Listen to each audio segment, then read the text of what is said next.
हरे कृष्णा। श्रील प्रभुपाद की जय। श्रीमद् भगवद गीता अध्याय 8 श्लोक संख्या 22।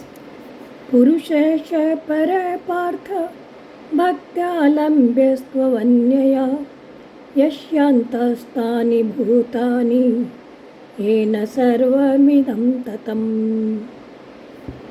अर्थात भगवान कह रहे हैं कि भगवान जो सबसे महान है अनन्य भक्ति के द्वारा ही प्राप्त किया जा सकता है।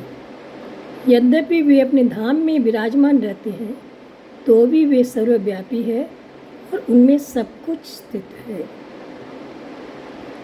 तो इस श्लोक में भगवान स्पष्ट रूप से बता रहे हैं जिस परम धाम को प्राप्त करने के बाद फिर जीव को वापस लौटना नहीं पड़ता, वही भगवान का परम धाम है, वही परम पुरुष श्री कृष्ण का परम धाम है। तो हम देखते हैं श्लोका में भगवान क्या बता रहे हैं। पुरुषश पर पार्थ भक्त्या लभ्यस्त्वन्यया। तो पुरुष श्लोक में हमने देखा जिसको अव्यक्त, अक्षर, परम गति आदि नामों से बताया गया, उसी को यहाँ पुरुषश पर कहा गया है। ऐसे वह परम पुरुष परमात्मा अनन्य भक्ति से प्राप्त होते हैं। भगवान को अगर प्राप्त करना है अनन्य भक्ति एकमात्र उपाय है।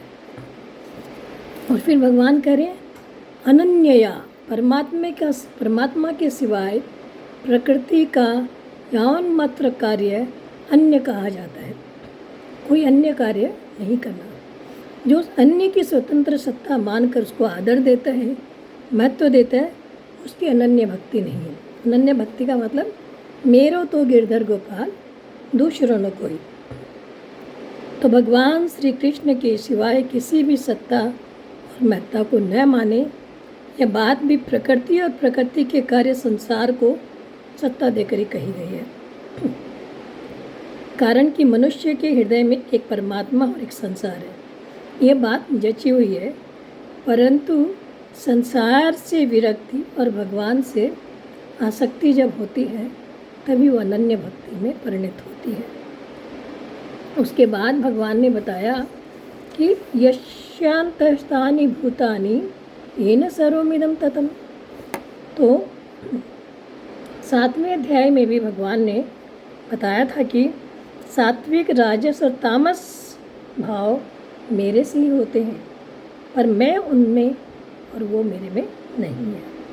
तो यहाँ भगवान विधि रूप से कहने के परमात्मा के अंतर्गत सभी प्राणी हैं।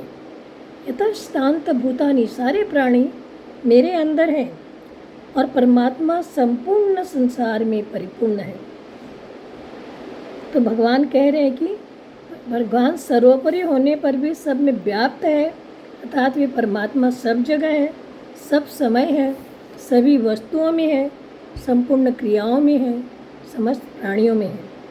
जैसे सोने से बने हुए विभिन्न प्रकार के गहनों में सोना तो रहता ही है, ठीक वैसे ही समस्त प्रकार के जीवों में, समस्त इस भौतिक सृष्टि में जो भी है उन सब में परमात्मा रहते ही। इसी प्रकार से भगवान सर्वव्यापी है।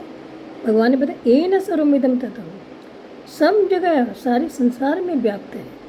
लेकिन उन्हें अगर प्राप्त करना है तो भगवान ने पहले ही बता दिया, भक्त्या लभ्यस्त्वन्यया, सिर्फ एक अनन्य भक्ति के द्वारा ही भगवान को प्राप्त किया जा सकता है।